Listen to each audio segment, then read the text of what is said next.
Hello and welcome to Stumble Upon. I'm Austin. And I'm Emily. And today we're going to be discussing Louis Buñuel's The Discreet Charm of the Bourgeoisie.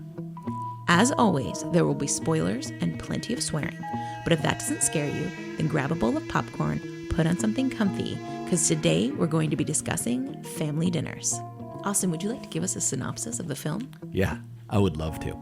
The Discreet Charm of the Bourgeoisie is about six fuckers who try to have dinner and are constantly interrupted. Let's be open to the surrealism of this piece not being a good flow. Yeah. It should not be well structured. Mm-hmm. If it's well structured, we are failing. Surrealism 101. Thank you. Okay. This should be abstract. Imagery should make no connections. There should be no fluidity or linearness to this piece. Yeah. Welcome to Stumble Upon. Yep. The surrealist episode. Yep. Where nothing makes sense. Uh-huh. And we love it. Yeah. So, Em, do you want to give us a little bit about surrealism to kind of give context to the conversation? Absolutely. Surrealism is a cultural movement which began around World War I and was greatly influenced by Dadaism. Mm-hmm. It is the juxtaposing of distant realities to activate the unconscious mind through imagery. It is also kind of defined by some, me specifically. Mm-hmm. Surrealism is the art of dreams holding equal weight to reality, but their arrangement must be open to the full range of imagination. Mm. And so I would say that it is comfortable being extremely uncomfortable. Mm-hmm. Yeah, I think that one of the things that draws me to Louis Buñuel's films, and I've been watching his films for a really long time at this point, is the fact that they invite a sense of complication, like this sense that the description that you're giving of giving dreams equal weight, giving any possibility to a narrative structure or an idea in the film, and just kind of following it and exploring what could come of it, even if it doesn't even move the plot forward. Like, who gives a shit about the plot? Like, the plot is only a construction of the author anyway, as any of the items of the film are. And so the idea that Buñuel, who had a really interesting and fascinating kind of life of being born in Spain, growing up with Salvador Dali and Lorca, and then being basically exiled from his home country because of the Spanish Civil War and Franco's reign, and him moving to Mexico, Dali moving to France, and then Lorca being killed by Franco's goons, informed a lot upon the work that he did in this sort of world in which there's a lot of complication and it all doesn't make any fucking sense. So, giving equal weight to things that were super weird as well as super common, and realizing that there isn't that much difference between the super weird and the super common, is something that has always been really a huge draw to me of Buñuel's films. Yeah, Buñuel once said that if he could sleep for 22 hours a day and only work for 2, that would be ideal for him, provided, of course, he could remember all 22 hours of his dreams. And then he would be able to put them into film. It's funny, you say that, and it just reminds me of the fact that Werner Herzog once said that he's never had a dream. And how really? He's like, I've never had a dream. I don't remember. I know that I've never had a dream. Because I make my dreams reality. Those are actually my thing. And it's funny to think of these two kind of pinnacles of different cinema in the 70s and in before and after, being completely the antithetical to each other in regards to how they view their dreaming world. And I while I love Herzog's films, and I think that they're very fascinating discussions of human existence, I think I'm more drawn to Buñuel just because of exactly what you're talking about. This sort of 22 hours of dreamscape. That is his fucking filmography, if nothing else. Every time. He is so punk rock and anarchist in his work by defining dreams as equal to reality. And he once said that him and his writer for Discreet Charm and many of his later works. Belle de Jour he did as well, and Phantom of Liberty. And what they did was they would sit there and challenge each other to make it as absurd as possible and to disconnect as much as possible from Yeah. scene to scene to scene to scene. And what I would say with that, like I sorry to cut you off, but No, I think that one thing that is fascinating about that is even if you try to denigrate it with the idea of making it dream logic, because what you're talking about is like these scenes that don't seem to make sense together but are back to back, and we're going to try to challenge each other to be unique and kind of divisive in our writing style. They make sense as narrative, and it fascinates me because since film is a linear structure, like we don't watch films in kind of a circle or a cycle. We watch a film straight front to back. We don't just like pick scenes randomly, like and see what we infer that way, which probably would be an amazing way to watch a Buñuel film. I think it'd be interesting to watch any film. Like, That could be a fun experiment. And in fact, it reminds me of, I think the book is called, Hopscotch, which is a surrealist novel that you can, like, the structure of the book is you can read it in the way that it's like Front to back. yeah, front to back. But there's also a different way that the author intended it, that you read it different chapters in different orders, including chapters that are not in the main text of the first book. So there's a different way to read it. So you could experience something that is Amazing. right? That is like that is unlike a cinematic experience in that book. It's Right? almost like a choose your own adventure, except for it's not. Yeah, it's a fascinating way of trying to articulate or actualize an art form, and something that, like, getting back to my main point, I think, is that, like, even if that was his intention with his writer, these films of his, and specifically The Discreet Charm of the Bourgeois, feels very structured to me. Mm-hmm. Like, it feels like very intentional. It's action, like how it moves forward, like how it reveals information about each character and the story. Like, the film starts with them driving in a car. There's no real landmarks or anything to really see or delineate where you are, other than headlights on random artifacts or cars or whatnot, like, as they drive. And then we get to the house, and the ambassador, Francois, his wife Simone, and her sister Florence get to the house and arrive for a dinner party that they believe they're having that night. When they are let in, Alice, who lives there, tells them that they're there on the wrong day. One night early. And they get into a tiny argument, and, like, then they decide that they're going to go someplace else for dinner. And that's kind of the stumbling quality of this film. Like, something comes along, it interrupts the narrative, and changes the course of the action. There's a wonderful quote about Buñuel's work, which, unfortunately, Marie Claire is the writer, but I cannot pronounce her last name, so I'm not going to pretend. And she said, "Obstacles create frustration. Frustrations prompt dreams, and dreams repeat the obstacles." And so the first obstacle is the day early for dinner, and there's no food. And so the next obstacle is they head to the restaurant, where there's a new obstacle waiting for them. Yeah. And it just stumbles. You're right. Yeah. It just stumbles and stumbles and stumbles throughout the whole film. Yeah. This incredibly concise story that feels rambly until you really think about it and realize how structured it is in its inability to eat dinner. Yeah, but even in its structure, like, so we have that first scene where they have the dinner. They try to have dinner, the group of them. Alice's husband is not home, which is one of the reasons why they can't have dinner. Then they go to a restaurant in which they order dinner, but then they find that the person who runs the restaurant has died, and there is a wake happening in the restaurant for the man, and they all leave. His dead body is right there in the dining room. And people are grieving him and his dead body. Very loudly. It's amazing. While they're trying to order. And they're not at all stopped by the fact that the door is locked. Yeah.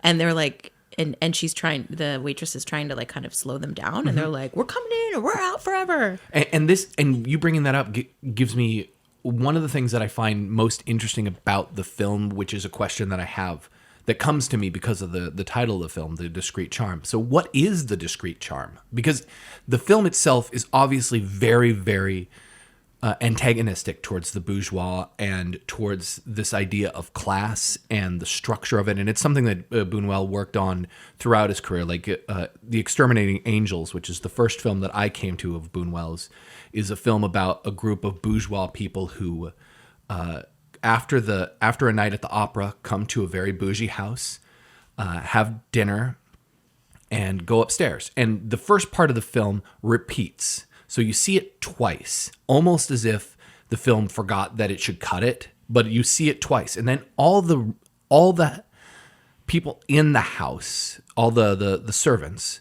leave, but the bourgeois cannot. They go upstairs, they go into a room, and they cannot leave. They can't leave forever. And then a crowd of people grows outside their house. And at some point, they eventually are allowed to leave, and then another thing happens at the very end of the film. And that's a really brief and kind of poor discussion of the film. No, it's perfect. Yeah, it's the twin of this movie. Yeah, but his kind of criticism of the bourgeois in that is tied to his exile from Spain. Like this group of people are stuck in a place, and they don't know why they can't get out.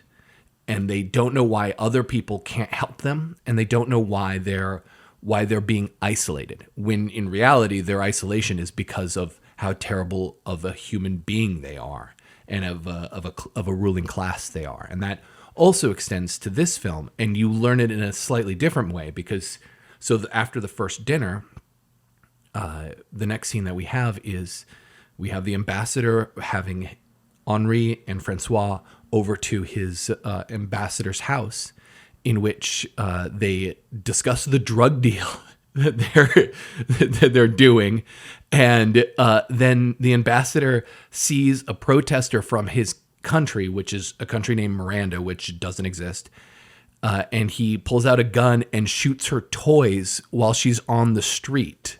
He shoots them from his ambassadorship in the fucking room, and it's like with impunity. So it's just like his kind of hatred of, or not hatred here, his dismissal or frustration, maybe hatred of the bourgeois is something that is really a fascinating kind of running kind of narrative in Buñuel's work. So one of the things that I find interesting about the film is like just this idea of the discreet charm of the bourgeois, and like I have trouble at times even thinking about it. Do they have any charm? Are they discreetly charming? But like I'm interested in your kind of opinion and take on that. Well, I think that Buñuel is being really funny with the title because while they are exceptionally charming on the surface, they are terrible people underneath, and therefore there is nothing discreet about them. Mm-hmm. They're only charming on the front. They're all surface. There's no substance. And that's, I think, Buñuel's whole angle. Mm-hmm. He really likes taking a type, and then he likes turning it on its head. Mm-hmm. So you have the bishop who murders a man right after absolving him of his crime. Mm-hmm. That doesn't seem like a very good priest. Yeah. You have the ambassador who, as we discussed, is you have the ambassador who is a drug runner and smuggling cocaine in his diplomatic pouch. Mm-hmm. And they discuss the American ambassador, who 4 of them have all previously gone to jail for this very same act. Yeah. Do we know what Henry and Francois do for a living? We don't know what they do. They're just bougie. Yeah. Oh, no, wait. Henry is one of the drug smugglers. Yeah, but like... I guess that's how he makes his money. Okay. Like, I always just kind of assumed that they were lawyers.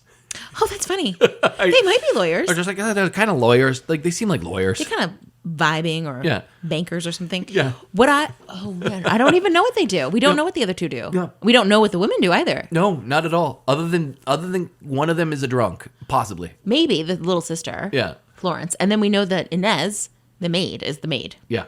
And so she's working her butt off. And that she's 52, but looks like she's 22. Yeah. That's a great joke. And so, no, we do not know what anybody else does other than the bishop and the ambassador. Mm-hmm. And Henry and then there's the ambassador, another element of him, besides the fact that he's smuggling drugs in his diplomatic pouch. Mm-hmm.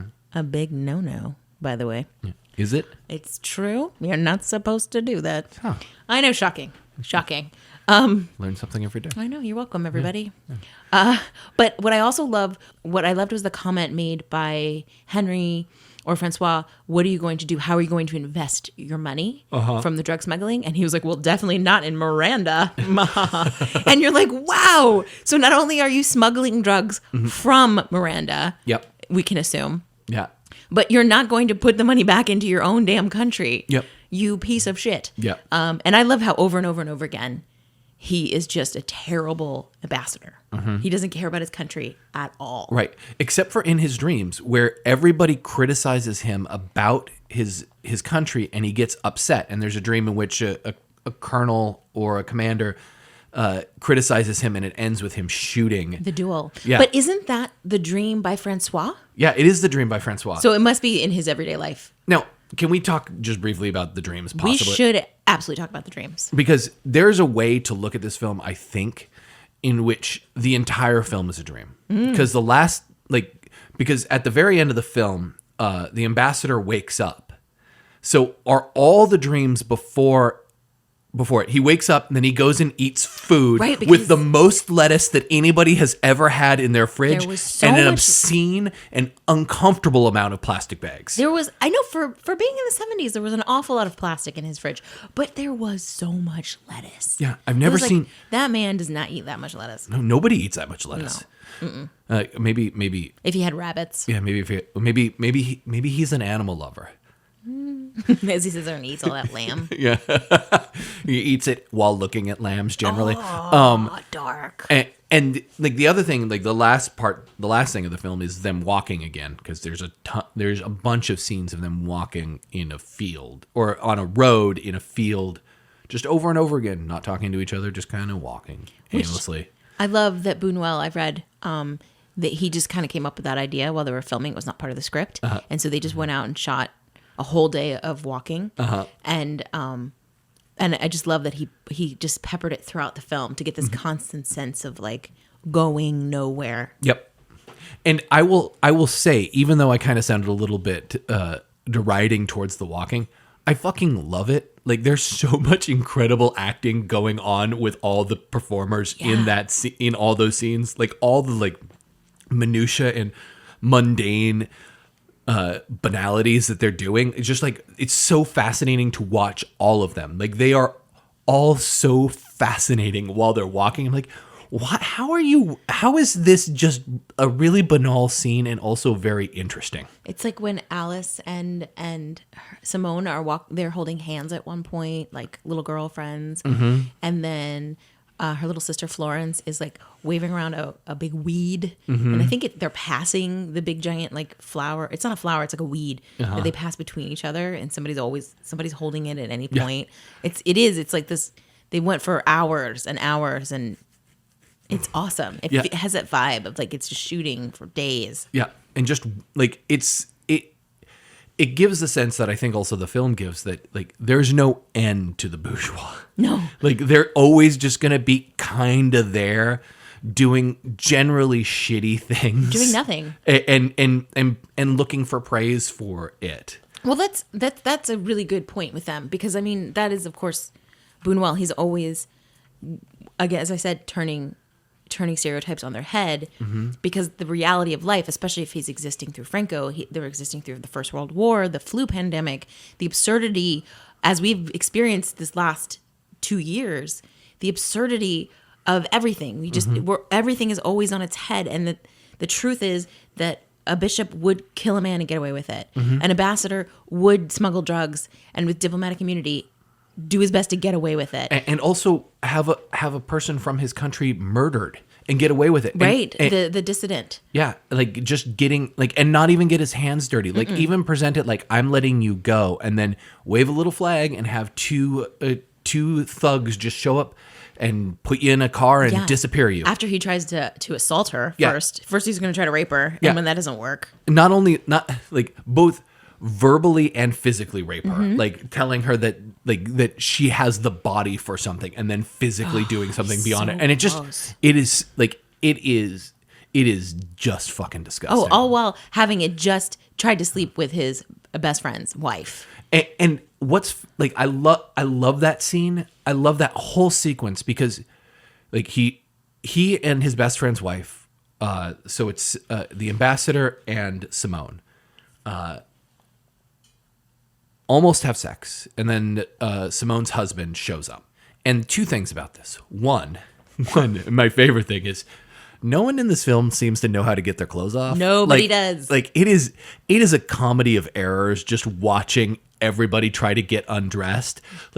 My favorite was definitely Vincent Cassel's dad. Yeah. That was the funniest. Yeah, the scene between Alice and Henri for having sex is incredible. Like they start out fully clothed, and they only seem to get like maybe like a tenth of the way undressed at any time. Like they're sitting on each other's clothes. They don't know how to put the arms out of the right holes. Like they don't know how to position themselves. There's amazing. It's a really clear why these people don't have children, because they have never been able to successfully have sex. It certainly seems that way.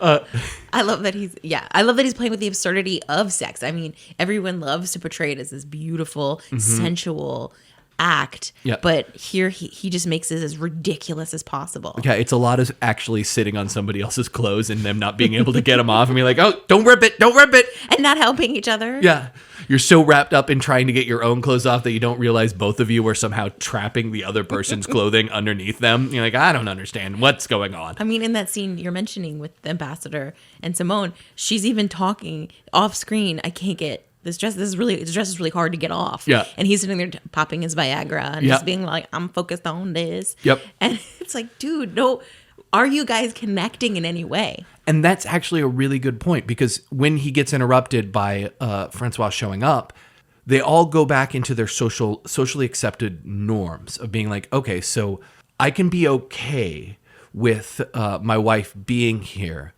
as long as I don't show outwardly that I'm upset. Like nobody wants to show that they've made a mistake to anybody else. They cannot bear the idea that anybody else in the group would be like, you're wrong in this. Like when that happens, it leads to violence, like in the dream about with the ambassador and the colonel, and the duel. Yeah, because you see him look out the window, the ambassador look out the window right after Francois and Simone leave, and they're yelling at each other as they're getting into the car.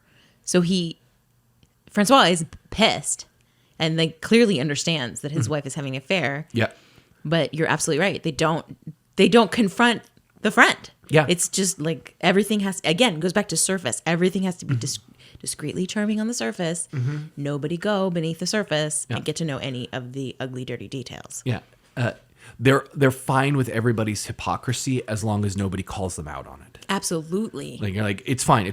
Like just don't mention it. Like there's this really great scene in the second time that they meet up for dinner, or a lunch dinner, and Simone is talking to the ambassador about her sister and how she shouldn't have a drink because she was throwing up out of the car, like making a fool of herself, and got dirt under her nails. And the last thing she says is dirt under her nails, and it isn't like that seems like it's somehow a lesser offense to me, at least.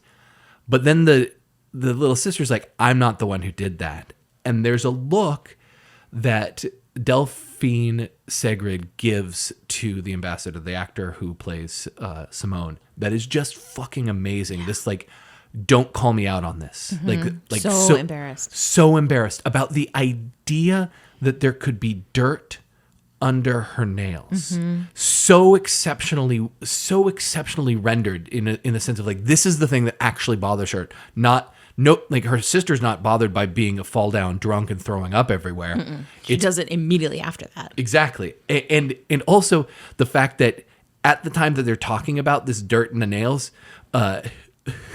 Alice and Henri are out in their yard trying to have sex, trying to get their clothes off, I'm assuming still, because they couldn't do it upstairs of their own house because their guests might hear them. So they had to leave through the window in their bedroom outside Climb out the second story. and hide in their fields In the rhododendrons. to have sex rather than have their guests hear them or rather than wait till their guests leave. Wait like 2 hours. Yeah. So like they like this is like this sort of weird, unique idiocy of like, no, the real bad thing, the real faux pas here is having dirt under my nails. Yep, the surface. And that is a really good, it's so good to point out the two happening simultaneously. Mm-hmm. It's such a wonderful juxtaposition. Yeah. And it's so funny. And it's what I mean when I say that like he's happy to complicate issues, like to make things more complicated, to make it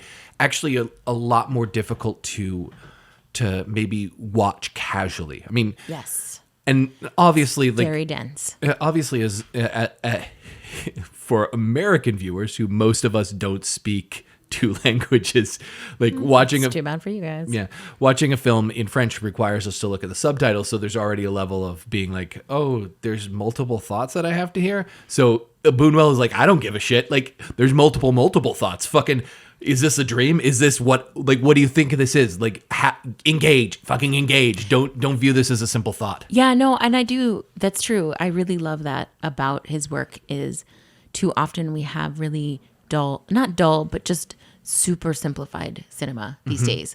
We are living in a Marvel universe and it is boring. Mm-hmm. So it's really fun to spend time with a really, really dense film like this because we've watched it just this week alone like 3 times. Mm-hmm. And there's so much more going on than I've seen yet. Yeah. There's so much. Every time you watch it, there's something new. Like, just think about that little moment right before the bishop goes and murders the dying man, who is days away from dying. Yeah. But he's like, nah, you know what I'm going to do? Blow his face off. Yep. That's what's going to happen. Yeah. That moment right before he goes in, you have the woman who had brought him there, who found him and brought him there and said, this is a dying man. He needs to have absolution before he dies. She is fucking awesome. She is. She's so good. She's so funny. It's just such an amazing moment when she's just like, I hate Jesus and I want to tell you about it. And he's like, cool, but first I got to go deal with this dying guy. And then we'll circle back. And she's like, well, I got to go sell carrots. So peace.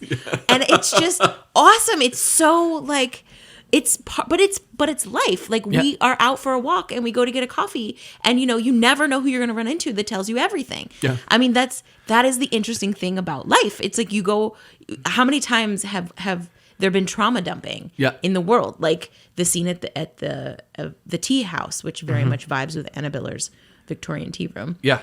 How many times in your life have you stumbled upon a person who trauma dumps on you?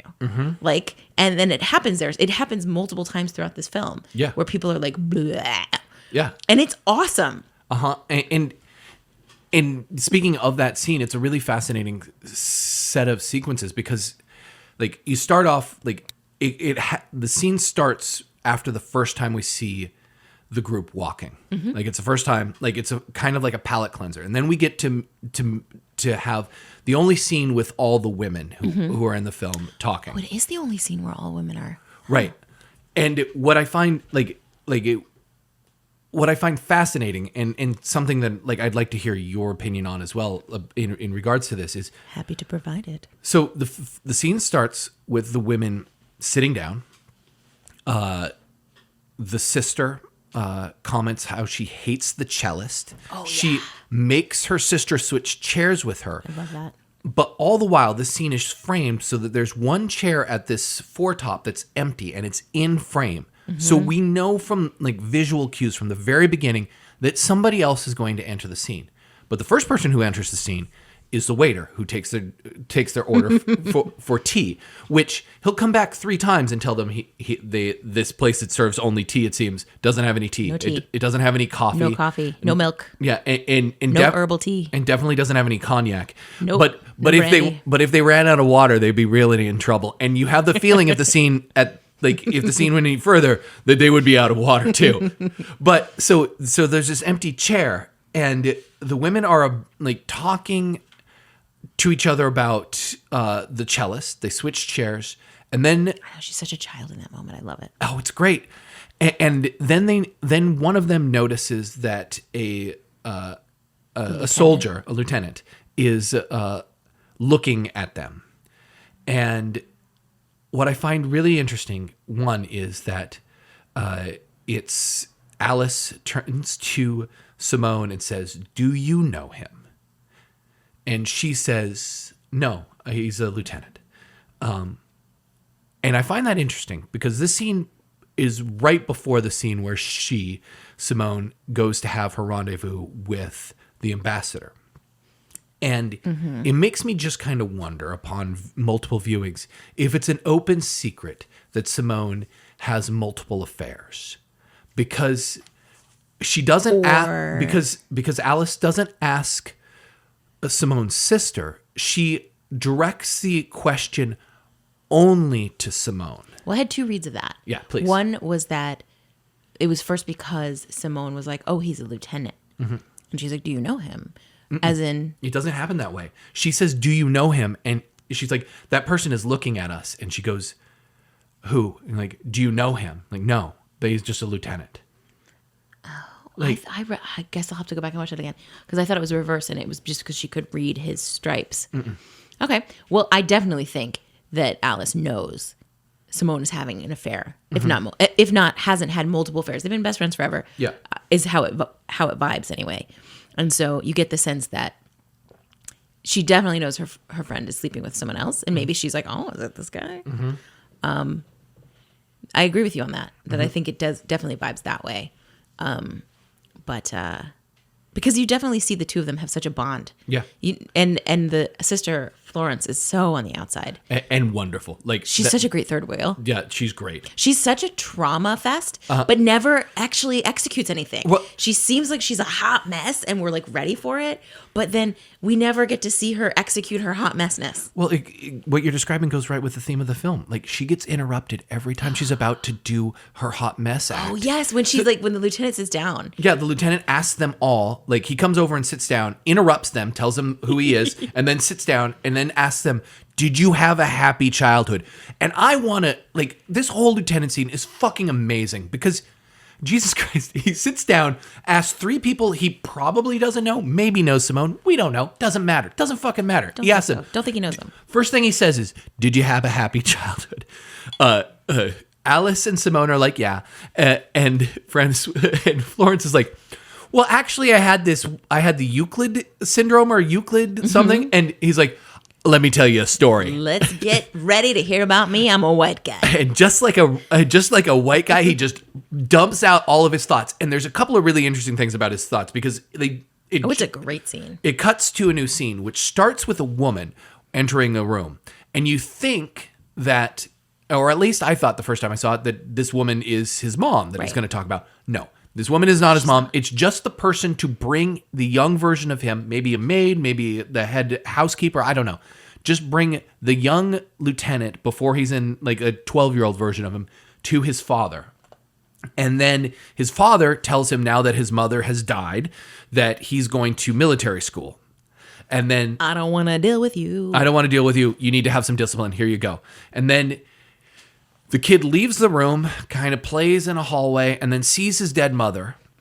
I love the way he played in the hallway, by the way. I just bouncing off the walls. I used to do that as a kid. Yeah. I loved it. And it was like such a nice touch. Touching a wall, spinning, touching the other wall. It was such a good touch as a kid. Like, it was such a good moment for the little kid to be a little kid. Yeah, and that should be also said about this film. It is really well lived in, no matter how like archetypal or attacky or like surrealist it is. It feels really well lived in. The characters feel like people. They don't feel like constructs. They don't feel fake in any way. They're shitty people, but they feel real. Yeah. Getting back to it. So he sees his mother who's dead. And he tries to find her, but she's not in the room that he's in and that he saw her in. And so he starts writing in her lipstick on a mirror something. Mama, I love you. Yeah. Mama, and then she calls to him from the closet. Awesome. And comes out of the closet but all the time that she's speaking, she doesn't move her mouth. And then there's these wonderful jump cuts. Yeah, and she tells him about how he is not really the son of the man who calls himself his dad. He's actually the son of this person who was killed in a duel, and she points, and the guy's dead on the bed. Yeah, like gross and bleeding out. Yeah, who died in the duel. She clearly has no problem traumatizing her child by haunting him. Oh, and like I want to get to that whole thing, but first, like, so she tells him this, and tells him where to find poison in the house. Tells him to pour the poison into his fake father's milk, which we see the fake father then drink the milk and die. And then we cut back to, we see the father drink the milk and die. But as he's dying, he sees both his dead wife and her lover, both in their dead remain area, like bleeding and ghastly. And then we cut back to him telling the story. With his piercing blue eyes. Where he says, like a few days later, I went on to have the most thrilling experiences, which to me is the funniest fucking line in the movie. Like two fucking things there. One, he tells this story to a group of strangers about how he killed his father with poison. He poisoned his dad. And then and then I had the most thrilling experiences of my life. It was really fun to be in military school. It was great. And also, like, is he in his story, is he just talking about his trauma? Like, is he trying? It's called trauma dumping. Yeah, he did it. Yeah, is he actually speaking about a ghost that he talked to, or has he disassociated so hard because his father is telling him to go to school that he dreamed up himself the idea that his dead mom, came to him and told him that he wasn't actually the son of this person? Who knows? Like, it doesn't matter, but it's both crazy and fascinating to be like, okay, so the psychosis of this human being who came over and trauma dumped on this group of people who are going to have their own sort of deal, but never get to in any way. They don't even have coffee. They don't even get a glass of water because Simone's like, well, like, actually, I got to run. I got to go have an affair. Yeah, I got to go. I got to go try to get out of these clothes somehow. I know, and I won't be able to do that. Everything is interrupted. It's cool that you brought up that scene too, though, because I did love the ghost mama and ghost bio dad. But what I thought was really interesting was there's two scenes where we see dead people. So the scene with the father, the adoptive father, getting murdered, the ghost family, and then you see the bishop killing the dying man. But every scene, and then you see the ambassador shoots the colonel. Yeah. So we see 3 murders. You have a fourth. The fourth is when the whole group of them get murdered at the very end. Yes, when they all get murdered in the by ambassador's dream. Who knows who? Terrorists? People who are maybe drug dealers? Probably, Mafia? Probably people from Miranda. Miranda, maybe. I don't know. But here's the fun part. Yeah, because they were going after the ambassador. Yeah. But he's also the drug runner, so it could be drug deal. Yeah. But what's great about all of it is, if you look at it, every single vignette, because, you can have 2 scenes go together, but it goes as a vignette, it's about, there's a death. There's death discussed in every single one. There's not a single one that doesn't have death discussed. Yep. The first vignette would be them ending up at the restaurant. Yeah. And then there's the dead body. Yep. There's the second one. Has the bishop talking about his dead family father being murdered and looking super guilty, by the way. Oh, yeah. I thought sure he was the one who did it. Even though it turns out he's not the guy. He didn't do it. He's super guilty looking. But I do think that's so interesting. And of course, it makes sense with Boonwell, everything he experienced and everything he'd been through, that death would be so much on the tip of his tongue, and therefore in every scene it's just fascinating how he weaves it in so seamlessly. Then you go to the ambassadors, you have to go to the embassy, and you're in the office of the ambassador, and he's shooting at the dissident, and it's just, to me, I just find it really fascinating. Then he tries to kill he does have the dissident killed. Yeah. So there's every step of the way. Yeah. There's death. Yeah, and the death is like either the people recover from it, they're ghosts, or it happens off screen. Like outside of the bishop's murder, which is the only one that really happens on screen and isn't somebody's dream or somebody's recounting of events. It's the only one that is honestly happening, which Also, I mean, Maybe. but also like, it should be noted, Boonwell didn't really like the Catholic Church very much. No. That's what we loved about him. He was an atheist who loved to say thank God. Yeah. And he thought that was hilarious, and I think it's hilarious too. Yeah, he was a goddamn godsend. He was. Yeah. No, I do love that. I love his mockery of religion and his mockery of any kind of system, which is correct. I mean, everything is ridiculous. Like, we all have experienced ridiculousness. Yeah.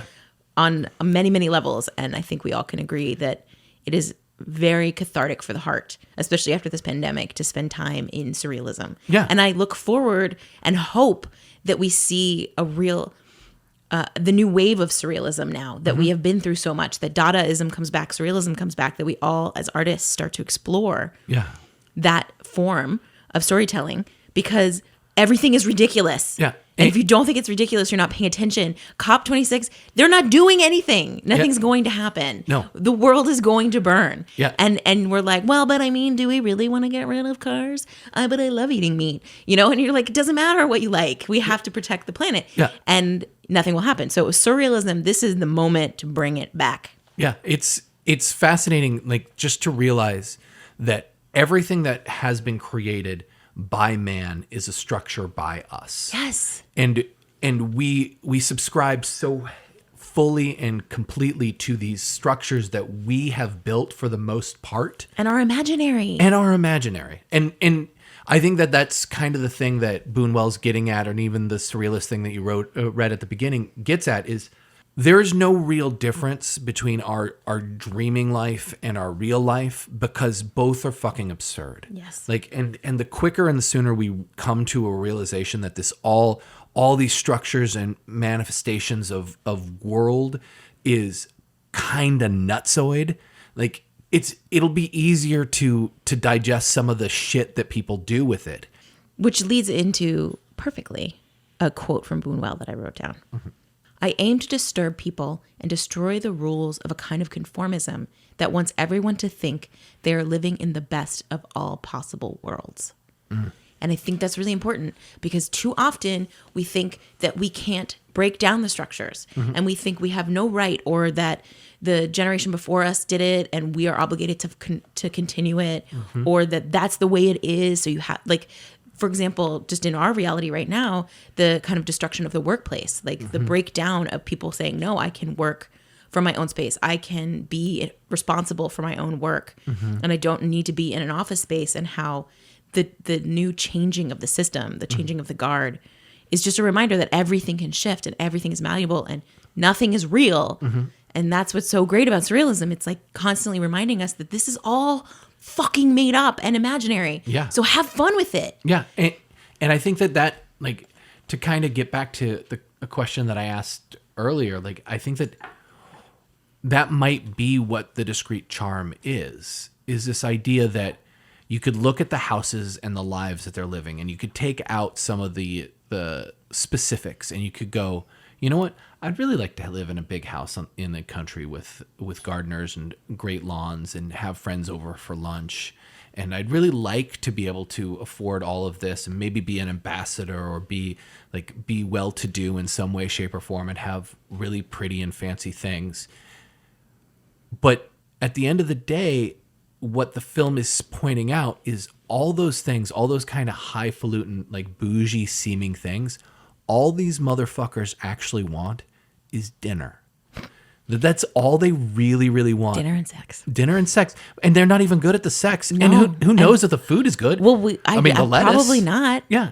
But like at the end of the day, it's so base what they're actually looking for, that the charm is this idea that there's something that we should strive for, that somebody has suggested to us. And Boonwell's attack of that is such. And it's awesome that you bring that up, because you have to think about when this came out. So this came out in 1972. We're in the throes of Vietnam, the civil rights movement. So there's this unrest, the civil unrest that exists. And this was made to make fun of the bourgeois, obviously, which no one saw themselves as. The average person was like, yeah, fuck the bourgeois. Fuck these guys and their fancy money and all their chauffeurs and all the shit they have. Whereas now when people watch it, there's a sense of, but I can become an influencer. I can be part of the bourgeois. I'm going to be rich like the Kardashians. I'm going to influence people. Everyone has started kind of in the 90s and the 2000s started shifting to this perspective of like, let's overvalue the rich and the celebrity and the wealthy and this quote self-made bullshit. By the way, it doesn't exist anybody. You only become a millionaire because somebody got you there. So there's this over obsession with celebrity now. And so what's interesting is that this film shifts into mocking not the other as it did in the 70s, but is mocking us. It is mocking the average person who believes in celebrity and is obsessed with it. And I think that is so important. There's this amazing quote, which hopefully I can remember. The text is an object and it changes perspective depending on where you're standing. That is a quote from one of my favorite films, The Clouds of Sils Maria. And I think that's really important to remember that in all art forms, the text changes perspective depending on where you are in civilization or where you are in your life. Where you are when you're 20 is really different from where you are when you're 40, which is really different from where you were when you were 5. And it's also a really important thing when you think about films that came out in the 30s or the 20s or even the 90s, and you're like, oh, that part didn't age well. It doesn't mean that the film is a bad film. A film can be bad with those things as well, but it's not a death knell. It's a great way then to look at where we were as a culture and where we are as a culture now and be able to see what has changed in time. Like, there is no proper read of any film or any piece of art. Everybody's perspective of it is right in their way, because you get to your perspective and you get to your understanding through your choices and life experience. It doesn't mean that everybody has the right opinion about it, but it does mean that everybody's opinion is valid about how it is. And there's absolutely nobody, there should be nobody out there who's like, no, I am the arbiter. This means this and this means that. And that's also... Screw that. It's also why I fucking hate like deep diving into like Marvel lore or Star Wars lore or any of that bullshit. Because at a certain point with those type of films, you're just sitting there going, oh, so there's a right way to watch this. That's not art. That's fucking math. Like that's worse than math, because at least math has theoretical numbers. Yeah, no, this is like a totalitarian leadership if you're telling me there's only one way to watch this film. Yeah, it is truly getting back to what Buñuel escaped when he left Spain. Like the idea that there was a specific and right and only. There's a totalitarian, there's a universal truth. There is none. There is no universal truth. There is only your experience and what you bring to the table. And what you bring to the table could enhance the art on so many levels. And you should never discourage yourself from exploring that and looking at it in your own way, bringing your own perspective to the table, because you make the art complete. The audience completes the art form. It is irrelevant. There's no point to make film if nobody ever sees it. Why? I mean, it's fun. It's definitely fun. We have a great time. But and so actually that leads me to my next quote from Buñuel. We had to open all doors to the irrational and keep only those images that surprised us without trying to explain why. And I just love that. He was just constantly trying to just mess with your mind and make you uncomfortable. It goes back to the beginning. I think surrealism is about being very comfortable with being uncomfortable. With not worrying about whether the audience liked it or not, or felt comfortable and cozy. We are not meant to hide under a cozy blanket, as Emile Caron once said. We are meant to experience and feel it. And if it makes us uncomfortable, that's a great question to talk to yourself about. And explore. I love that. What I'll say is, I think the thing that I like about Buñuel is that he invites conversation with the complications of his film. And it doesn't mean that they're hard films. It just means that they're a lot. No, they're quite funny. Yeah, they're quite funny, and they're well acted, and they're well constructed. They're not chaos and confusion. Like, he had a very specific perspective of the world, and he worked very hard to tell that perspective to to audiences and to try to get his argument across. So when you watch a Buñuel film, just know that you're watching somebody who knew what they were trying to do. Yes, very good at his craft. Very good at his craft. But that doesn't mean you have to like it, and it doesn't mean you have to get it. It just means that you should come into it openly. Yes, and that's true for all surrealism. When you come to an absurdist or surrealist piece, come with an open mind. Don't try to understand it. Don't look for the plot. Don't think you're going to be smarter than it and you're going to get ahead of it. It's not a detective story. Yeah. You're supposed to just let it wash over you. And in that, you're going to have a different experience every time. That's what's cool about it. Yeah. I love Only Murders in the Building. We love it. It was a great show. But it is not one that's going to wash over you in a completely different way each time you watch it. Right. You're going to learn more each time you watch it. It's a lot of fun. But surrealism, it's like every time you come to the table, you could expect to see a completely different film. Yeah. Yeah. Depending on where you are. Basically, the quote you gave, the quote from Clouds of Sils Maria. Text is an object. It changes perspective depending on where you're standing. It's such a good quote. Yep. And it's such a good film. Yes, it is. And we will discuss it at a later date. Yeah. I think it would be a shame if we didn't discuss this final scene. Okay. And it is the scene where they show up at 17 The Rue theater. Park Yeah. and have dinner all set up for them.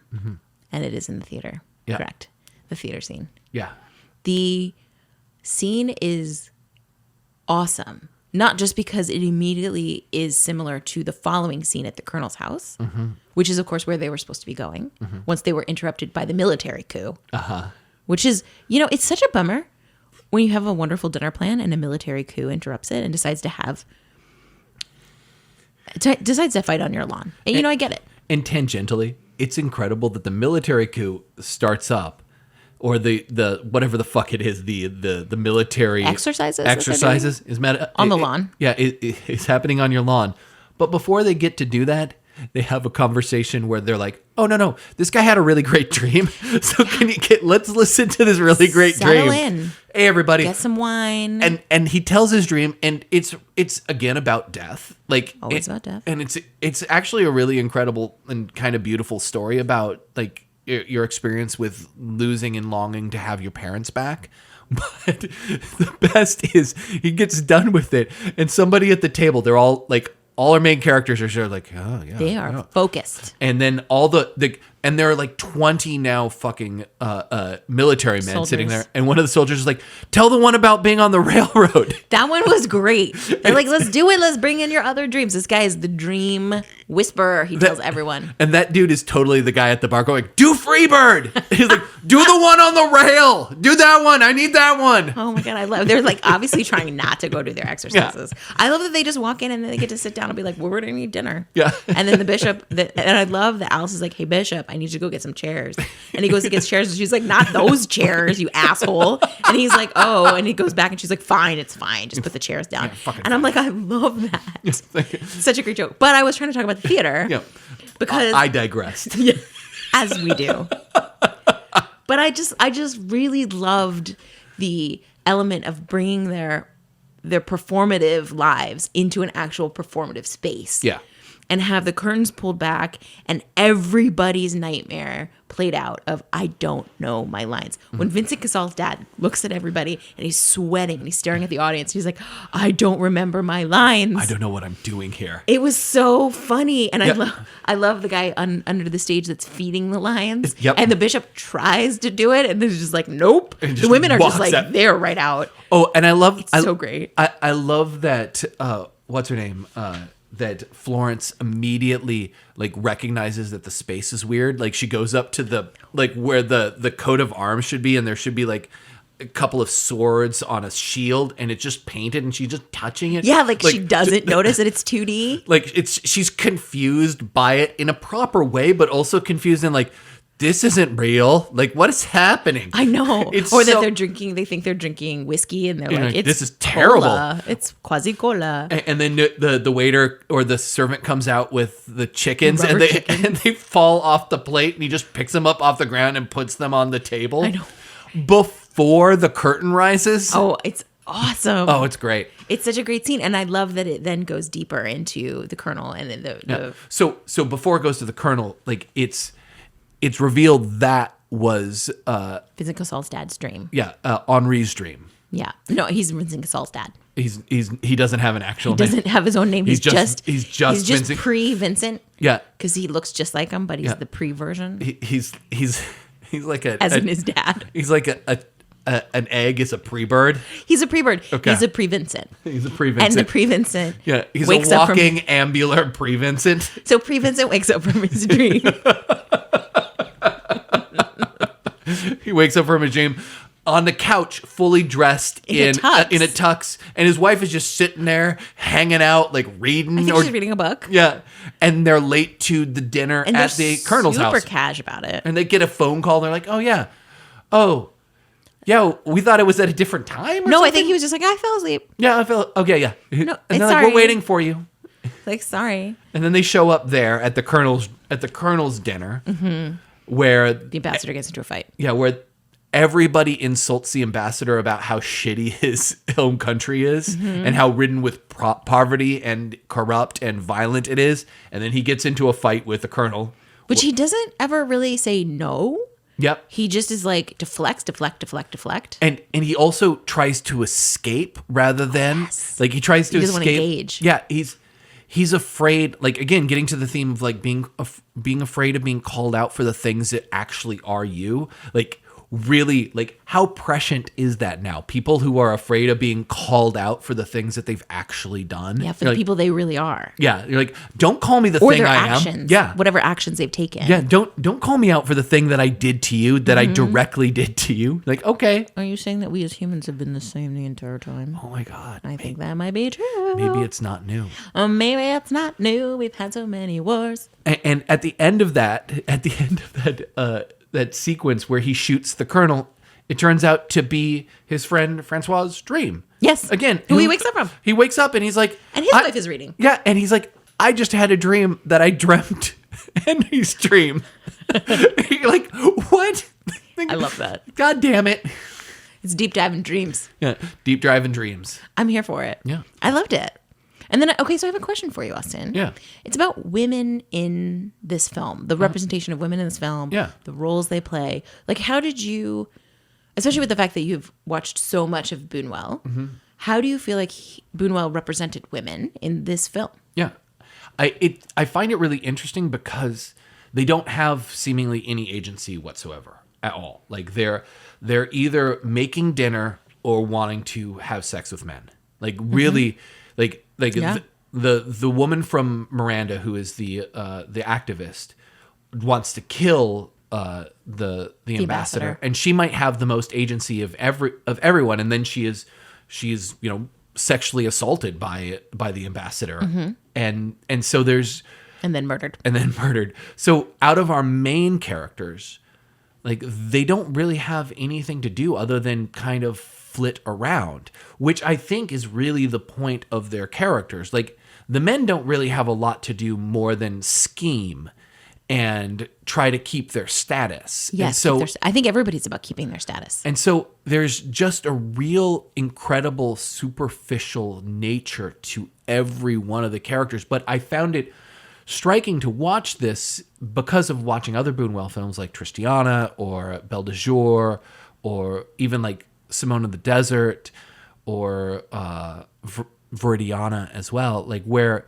Buñuel has a well of really great female characters who have agencies, who are just as hypocritical as their male counterparts, who are just as confused and working to try to better themselves, even if that's against their natures, or even if they feel like their natures are one way and what they want to achieve and want to be or something else. Like he has a real long history with making these characters very interesting. And it's fascinating that this film, everybody is so, like, while they feel like humans, as I said, they also feel very cardboardy. Like they feel like there is very little going on in the human being at all. Which is, I think, his point. Yeah. The bourgeois, in his mind, and in this portrayal, if they see their only value is maintaining their status, then there isn't anything beneath the surface. Yeah. Because there's, as you said, Miranda has dissidents. They're there to protest the ambassador. Although we don't ever see them do that, he just says it. Although she does come up to try to murder him, which I was like all for. But anyway, okay. So thinking about the ambassador, he has an opportunity to improve the status of his country, to, as a diplomat, be there to best represent the interests of Miranda. His job is to be there in France and best represent Miranda, help them get everything they need from his relations with it wasn't the European Union at the time, so just France. And that is a really important role. Yeah. And we don't know, obviously, his interest is in making money through the drug trade and in taking that money and not bringing it back into Miranda and putting it back into the systemic problems that they have there, or even really discussing it with anybody or being honest about it in any way. Yep. So yeah, it is really interesting to think about these people who have no depth of character, who have no substance beneath the surface, who are simply there to eat, and they can't even do that. No. So Austin, are there any films that you would like to recommend to stumble upon next? Yeah, I've been recently thinking a lot about and went to see the Hao Shushen film Millennium Mambo, which is a 2001 film, I believe. It's like Hao Shushen is a Taiwanese filmmaker. He's an incredible stylist.